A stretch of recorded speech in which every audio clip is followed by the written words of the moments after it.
بسم اللہ الرحمن الرحیم الحمد للہ رب العالمین والصلاة والسلام علی سید الانبیاء والمرسلین وعلی آلہ وصحبہ اجمعین اما بعد قال اللہ عز وجل فی القرآن المجید اذ تصعدون ولا تلوون على أحد والرسول يدعوكم في أخراكم فأثابكم غما بغم لكي لا تهزنوا على ما فاتكم ولا ما أصابكم والله خبير بما تعملون صدق الله العلي العظيم.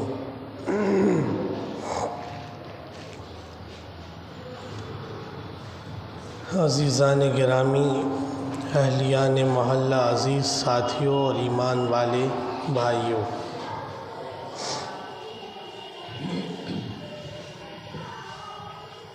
گزشتہ جمعے کو مضمون تھا اسلام کی پہلی لڑائی جنگ بدر یا غزوہ بدر کبریٰ، اسلام کی دوسری اہم لڑائی اس سے 1 سال کے بعد غزوہ بدر کے یعنی پہلی لڑائی کے 1 سال کے بعد دوسری اہم لڑائی کفر اور اسلام کے بیچ جو ہوئی وہ سن 3 ہجری میں، پہلی لڑائی 2 ہجری میں اور دوسری اہم لڑائی 3 ہجری میں، سن 3 ہجری میں، یعنی حضور کو مدینہ ہجرت کیے ہوئے تیسرا سال تھا، شوال کے مہینے میں. کون سے مہینے میں؟ شوال کے مہینے میں، جمعے کے دن بعد نماز جمعہ، 6 شوال کو بعد نماز جمعہ لشکر تیار ہوا. صحابہ سے آپ نے مشورہ کیا اور لشکر نے تیاری کی اور تیاری کر کے نکلے. ایک روایت کے مطابق 13 میں اور ایک روایت کے مطابق 15 شوال میں اور ایک روایت کے مطابق 12 شوال میں، 12، 13 یا 15 شوال میں سے کسی شوال میں یہ دونوں لشکر کفر اور اسلام کا آپس میں مٹبھیڑ ہو گیا، یعنی لڑائی شروع ہو گئی. 6 شوال کو تیاری شروع ہوئی، یعنی لشکر تیار ہو گیا، مدینے میں اس کی پوری تیاری شروع ہو گئی. اس لڑائی کا پس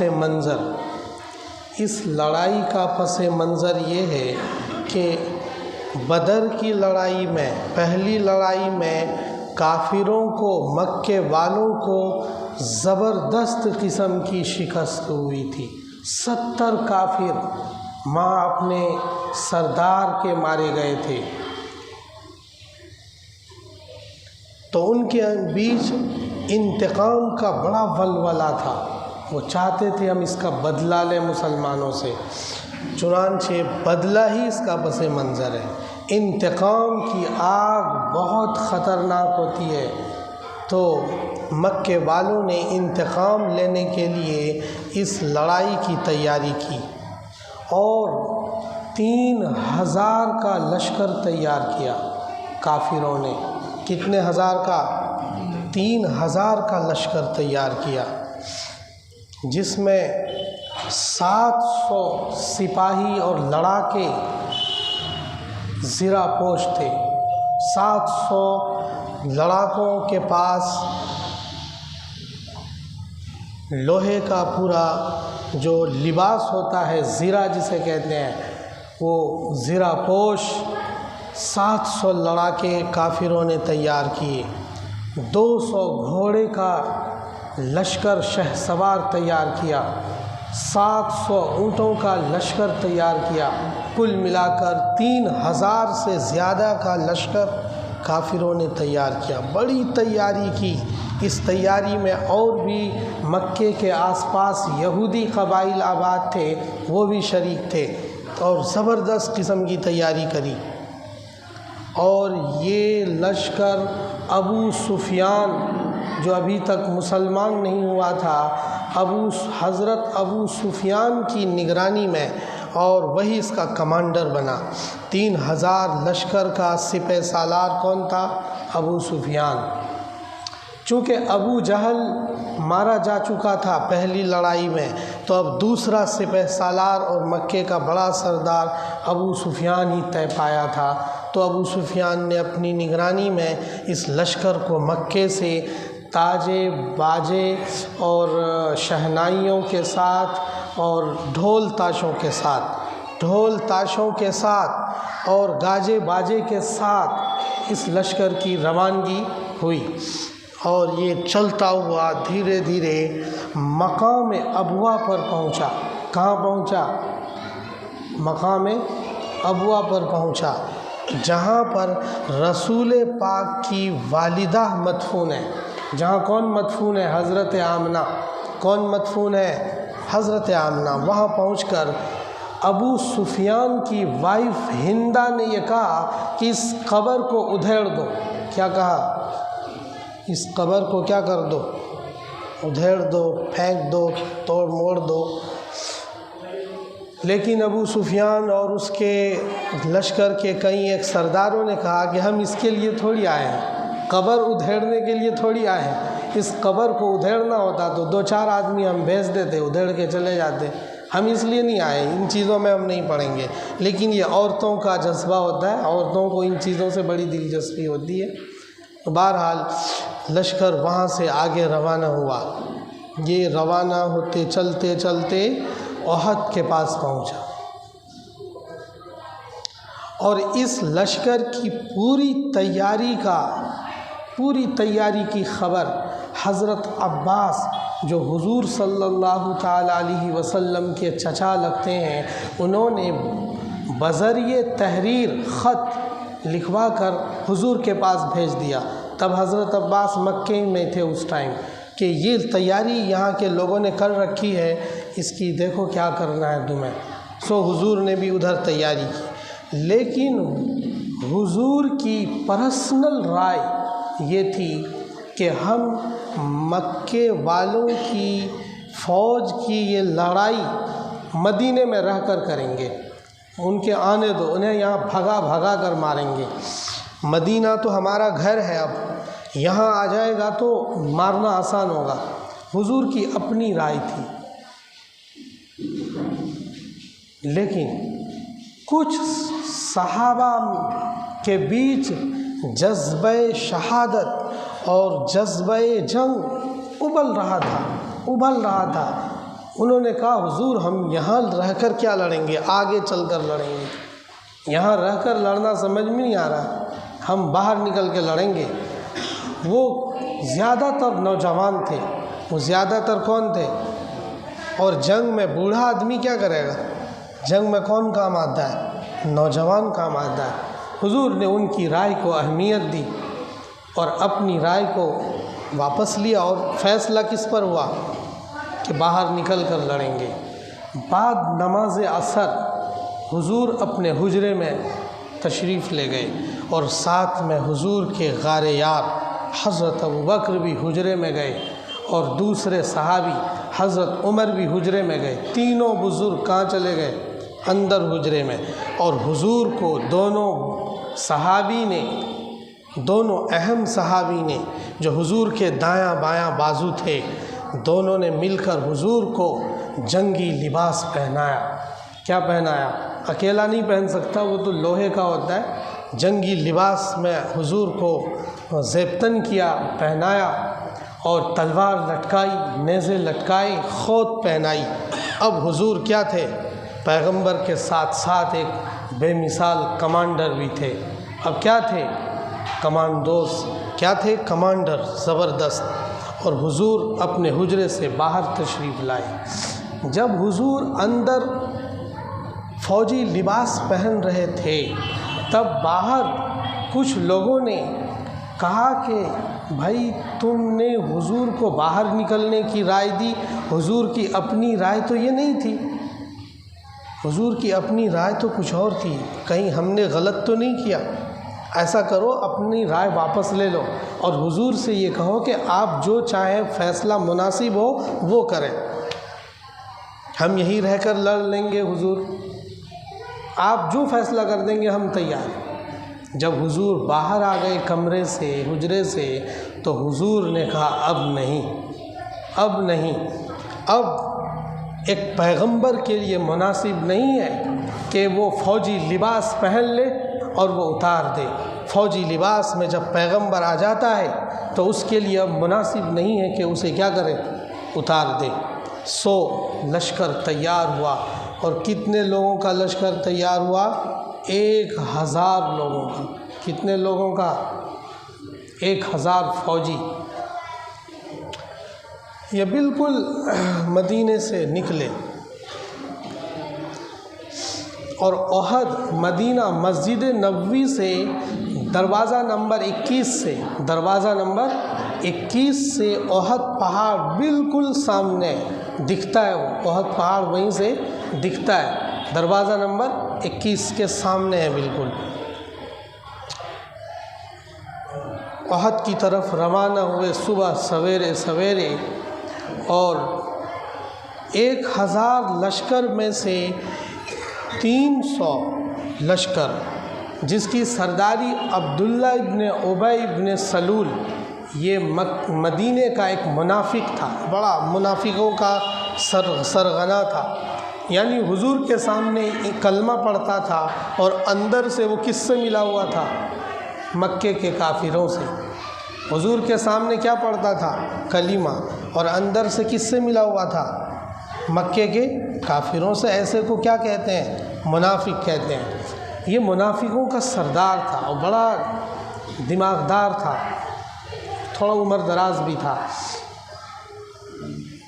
اس نے یہ بات پھیلا دی کہ ہماری رائے تو مدینے میں رہ کر لڑنے کی تھی، آپ نے حضور سے کہا آپ نے جوان لڑکوں کی بات مان لی، ہماری نہیں مانی، ہم نہیں جاتے لڑنے۔ ان کے ساتھ 300 آدمیوں نے بغاوت کر لی، اور 1000 میں سے 300 مائنس ہو گئے، کتنے بچ گئے؟ 700 فوج، 700 فوجی حضور کے ساتھ احد پر پہنچے، جو حضور کے لیے فدائین تھے، حضور کے جانباز، حضور کے اشاروں پر مر مٹنے کے لیے تیار تھے۔ یہ احد میں پوری جنگ کی پوری ترتیب بنا دی۔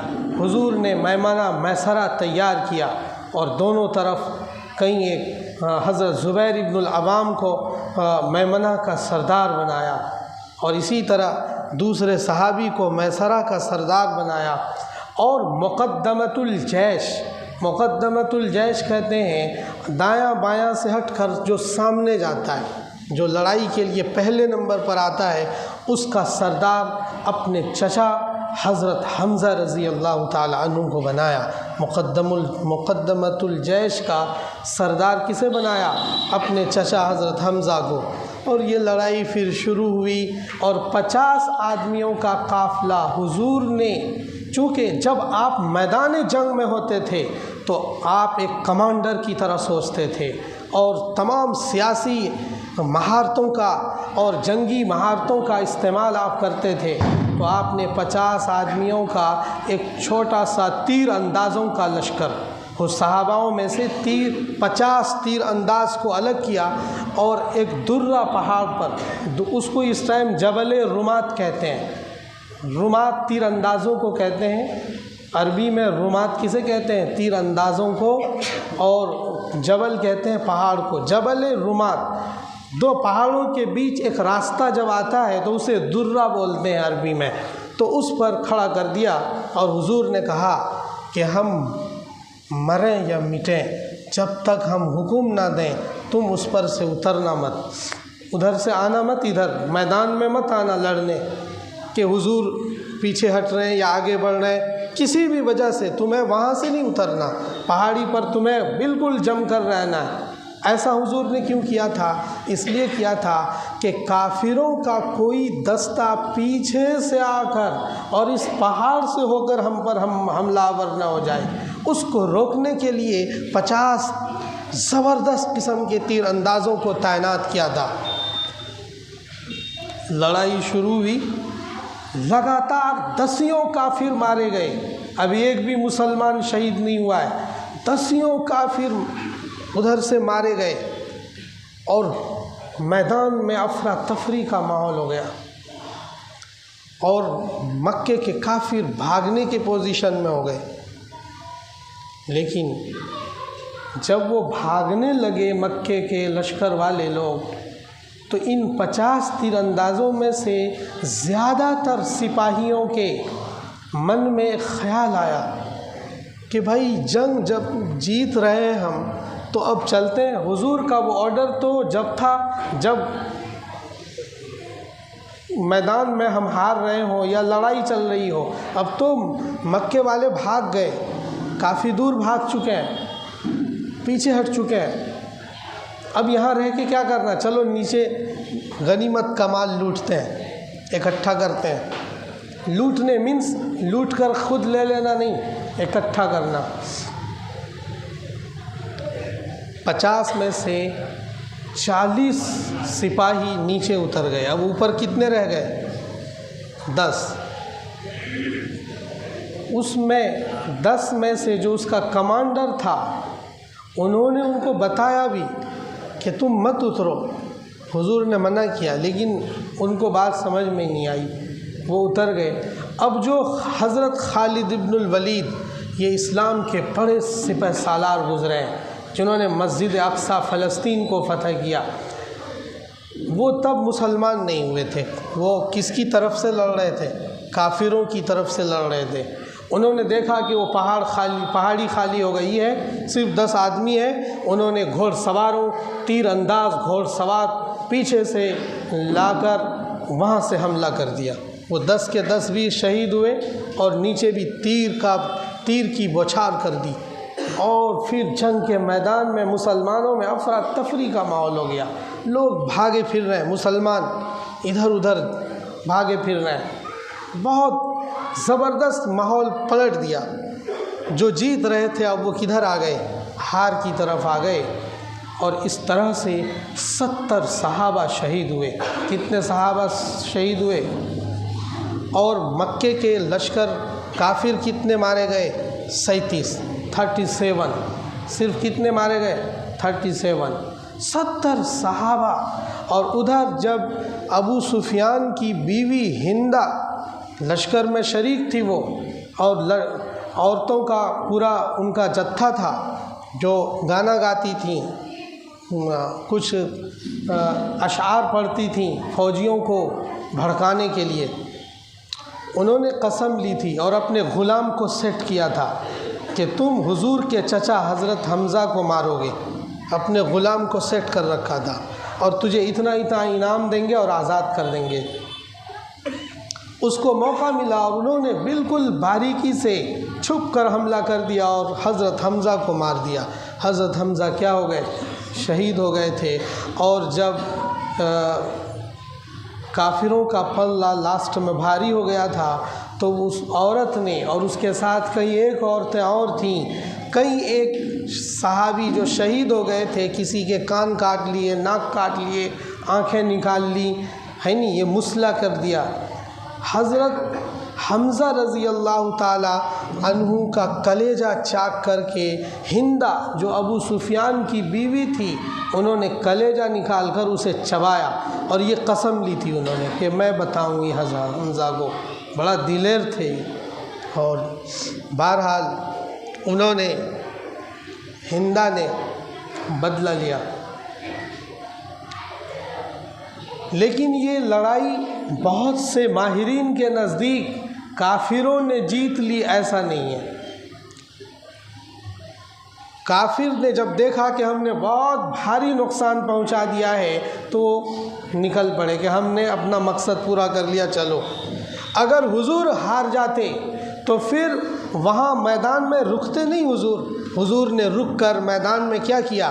اپنے 70 صحاباؤں کی قبر بنائی اور اس میں ان کو کیا کیا؟ دفن کیا۔ تمام صحاباؤں کو اس میں کیا کیا؟ دفن کیا۔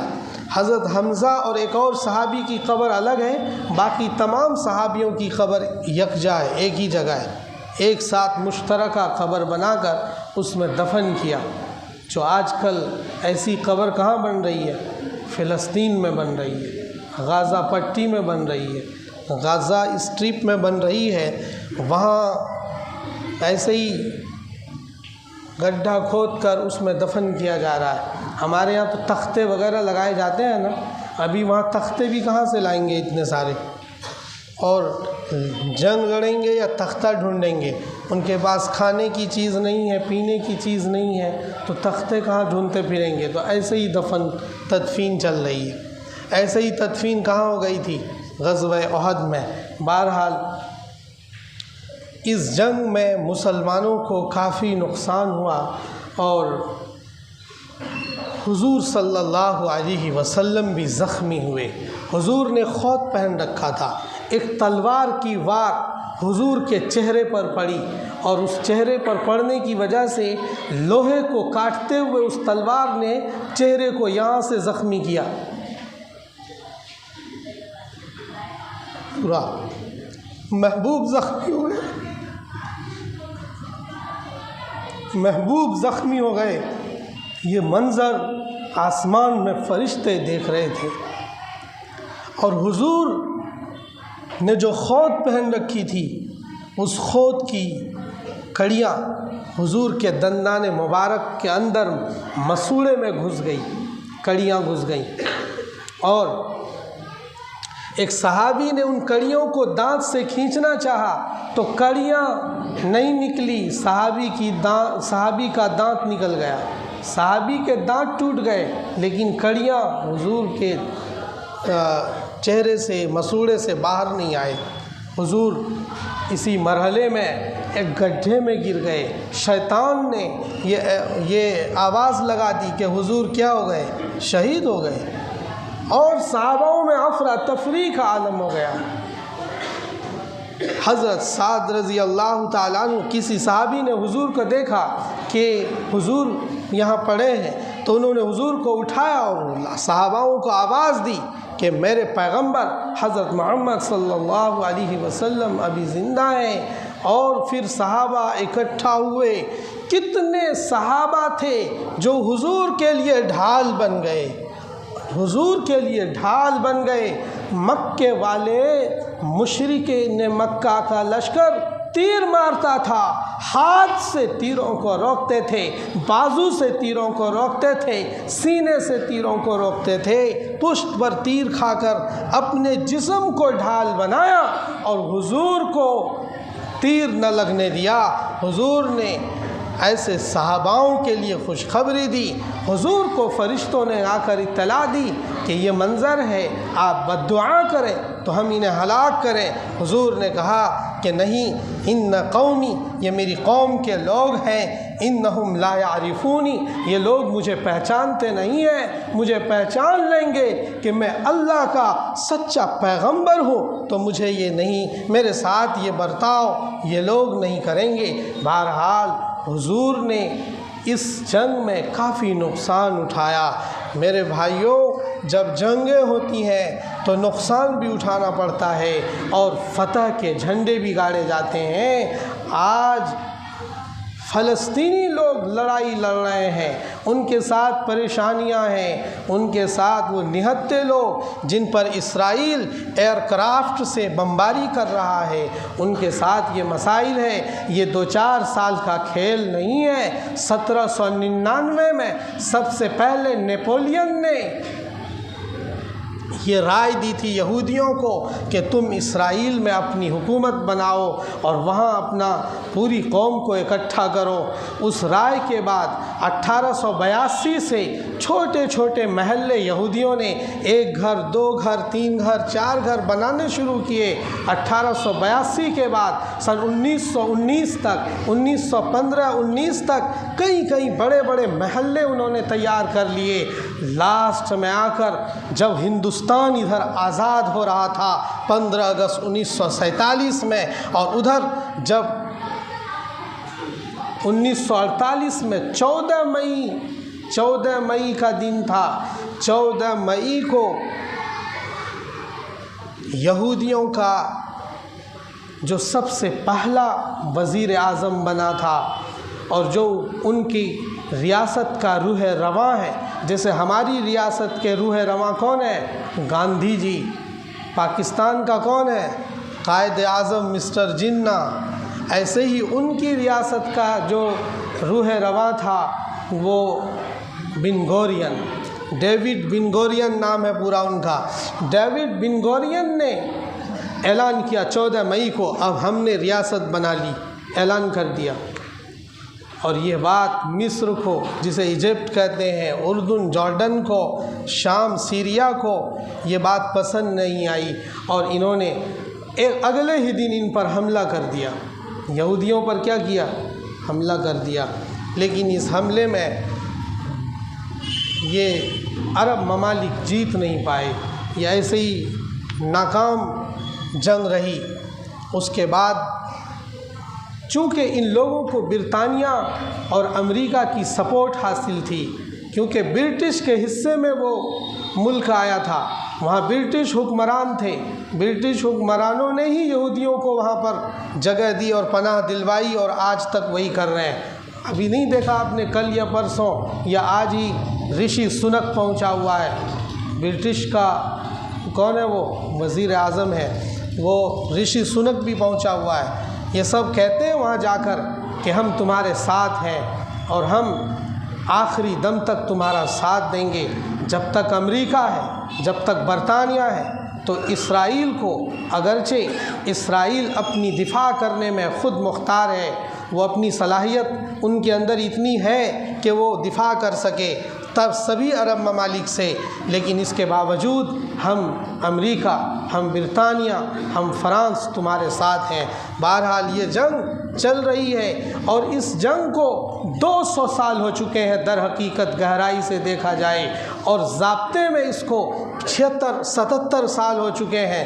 76-77 سال سے حماس کے لوگ، PLO کے لوگ اور لبنان کے حزب اللہ کے لوگ، یہ سب اپنی، یہ دھارمک لڑائی نہیں ہے۔ بہت سے یہاں کے مسلمان بھی سمجھتے ہیں کہ یہ دھارمک لڑائی ہے، یہ دھارمک لڑائی نہیں ہے، یہ دھرتی کی لڑائی ہے۔ یہ کس کی لڑائی ہے؟ وطن کی لڑائی ہے۔ ٹھیک اسی طرح جس طرح ہمارے ملک میں 1799 سے اور اس سے بھی پہلے سے کہاں پلاسی کے میدان میں، جب بنگال کی کھاڑی میں پلاسی کی میدان میں سراج الدولہ شہید ہوا تھا، اور اس کے بعد دھیرے دھیرے 1799 میں ٹیپو سلطان شہید ہو گئے، اور اس کے بعد 1803 سے اس ملک میں آزادی کی لڑائی کے لیے علماء نے فتویٰ دے دیا۔ تو پھر آزادی کی جس طرح دھرتی کی لڑائی یہاں کا مسلمان لڑ رہا تھا، یہاں کے لوگ ہمارے اکابر اپنے وطن کے لیے لڑ رہے تھے، ٹھیک اسی طرح فلسطینی کس کے لیے لڑتے ہیں؟ اپنے وطن کے لیے لڑتے ہیں، اپنے ملک کے لیے لڑتے ہیں۔ 1500 سال تک اکٹھا مسلم، یہ کس کے پاس پورا یروشلم، پورا فلسطین، پورا مسجد اقصی کس کے پاس رہا؟ مسلمانوں کے پاس رہا۔ سن 635 عیسوی میں حضور پاک صلی اللہ علیہ وسلم کے دوسرے خلیفہ حضرت عمر رضی اللہ تعالی عنہ نے 635 میں اس کو اپنے انڈر میں لیا، اور تب سے مسلسل 1500 سال تک یکے بعد دیگرے مسلمانوں کے پاس رہا۔ لاسٹ میں صلیبی جنگجوؤں نے اسے لے لیا، پھر صلاح الدین ایوبی نے اپنے پاس لے لیا، پھر دھیرے دھیرے یہ خلافت عثمانیہ کے پاس تھا۔ کس کے پاس تھا؟ خلافت عثمانیہ کے پاس تھا۔ اور پھر پہلی دوسری جنگ نے جو ورلڈ وار جسے کہتے ہیں، اس ورلڈ وار میں کیونکہ ترکی ہار گیا، اور ترکی کے ہارنے کی، ترکی کی فوج رہتی تھی دمشق میں، مدینے میں، مکے میں، فلسطین میں، پورے عرب علاقے پر کس کا کمانڈ تھا؟ خلافت عثمانیہ کا، ترکی کا۔ ترکی مینس ارطغرل جو آپ نے سیریل دیکھ رکھی ہے، اسی قوم کی ان کی حکومت تھی۔ لیکن خلافت ٹوٹنے کے بعد برٹش گورنمنٹ اس پر حاوی ہو گئی، اور ان کے حاوی ہونے کے بعد یہ سلسلہ فلسطینیوں اور اسرائیل کے بیچ جھڑپوں کا، لڑائیوں کا چل رہا ہے۔ آج ہزار فلسطینی معصوم بچے، فلسطینی معصوم بہنیں، فلسطینی معصوم مائیں مر رہی ہیں، شہید ہو رہی ہیں، آج ہم روز جمعہ ان تمام شہداؤں کے لیے، ان تمام معصوموں کے لیے کیا کریں گے دوستو؟ دعا کا اہتمام کریں گے۔ ہم یہاں سے کیا کر سکتے ہیں؟ دعا ہی تو کر سکتے ہیں۔ ہم ان کی کوئی اور ہیلپ یہاں سے کیسے کر پائیں گے؟ نہیں کر پاتے۔ جس ملک میں مسائل ہوتے ہیں اسی ملک کی قوم اس کے لیے کیا کرتی ہے؟ سنگھرش کرتی ہے۔ دوسری قومیں نہیں کرتی، اسی ملک کی قوم اس کے لیے سنگھرش کرتی ہے اور اللہ تعالیٰ پھر اسے فتح عطا فرماتے ہیں۔ کریں گے بھائی دعا انشاءاللہ العزیز، اور ان تمام شہداؤں کے لیے ہم ایصال ثواب کے لیے مسجد میں کچھ پیسے بھی دیں گے تاکہ ان کے نام سے ہمیشہ کے لیے کیا ہو جائے؟ صدقہ جاریہ ہو جائے۔ اللہ تعالیٰ عمل کی توفیق نصیب فرمائے۔ وما علینا الا البلاغ۔